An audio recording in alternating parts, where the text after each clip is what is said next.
Mga kaibigan, nandito ako ngayon ulit sa LRT sa may Recto Station na papuntang Antipolo. Nandito si Sir, nandito ako sa linya ng mga senior citizen, PWD at mga dyante. Sir, ang haba ng pila ngayon, nakikita nyo mga kapatid, yan, ang haba po ng pila ngayon at nagre-reklamo ang ating mga senior citizens, mga PWDs at estudyante kung bakit daw po pinapipirma pa at ninilista at pinipirma. Sir, ano masasabi nyo, sir? Lalong bumabagal, sir, di ba? Oo. So, ano po suggestion nyo? Ano, magsalita kayo, sir? Dapat lista-lista at saka yung pirma-pirma. So, panawagan kayo, sir? Manawagan kayo sa gobyerno, sir? Oo, nananawagan ako sa gobyerno natin. Dapat alisin na yung lista-lista at saka pirma sa LRT. Nag-aabal lang, nakakaabala. Oo nga, sir. Hindi naman nila ma-audit yan, sir, di ba?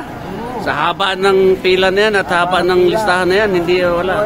Sa basurahan din mapupunta yung sinusulat nila nila.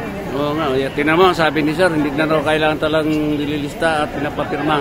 Kasi lalo bong bumabagal. Imagine dito, tatlo dito ang involved, PWD, senior at mga estudyante.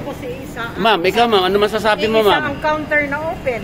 Isa lang daw ang counter na open. Ma'am, nanawagan kayo sa gobyerno natin ma'am. Sana kung do away with that para mas mabilis i-service ang mga senior. Tigilan na po yung pagpipirma at paglilista at pagpipirma ma'am, no? Ang pagbagal, no? O tingnan mo, ito yung mga pulso ng mga ating mga senior citizens na hindi na daw dapat nililista at pinapapirma kasi lalong bumabagal po mga kapatid. Ma'am, sir, lalo na sa ating mahal na Presidenteng Bongbong Marcos. Sir, baka pwede niyong masilip kung dapat pa bang lista at pumirma ang ating mga senior citizens, PWD at mga estudyante. Sumunod tayo, kaya dapat gawin nila dalawa.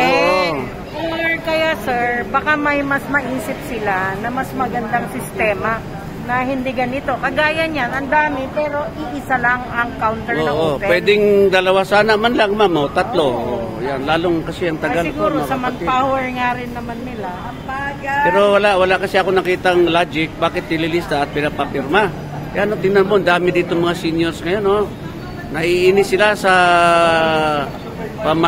kalakaran dito sa mga lane ng senior citizens, PWDs at mga estudyante po.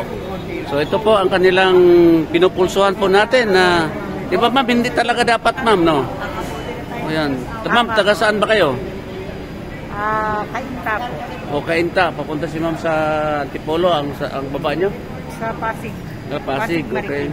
So yun po mga kapatid na pinupulsahan natin ng ating mga senior citizens.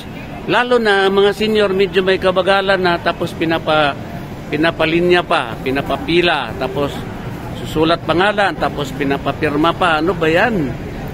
Mahal nating Presidente, sir. Pakicheck nga, sir, kung dapat pa talagang ililista at pinapapirma ang ating mga senior citizens, PWDs at mga estudyante. Tinan mo, haba ng pila, lalong tapos meron pa, dito pa, may mga senior citizens pa po dito, mga kapatid. Ayun pa, ayun na, grabe, so, yun lang po, ma'am, sir.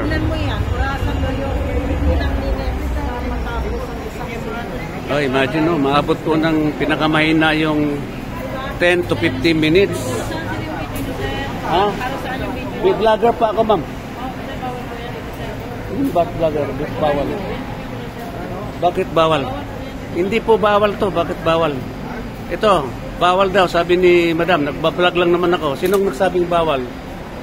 Ito, so, hanggang dito na lang mga kapatid ng ating panawagan para sa mga administration ng ating LRT tungkol sa sitwasyon dito sa senior citizens, PWDs at estudyante. Maraming salamat po. God bless us all. To God be the glory. God is good.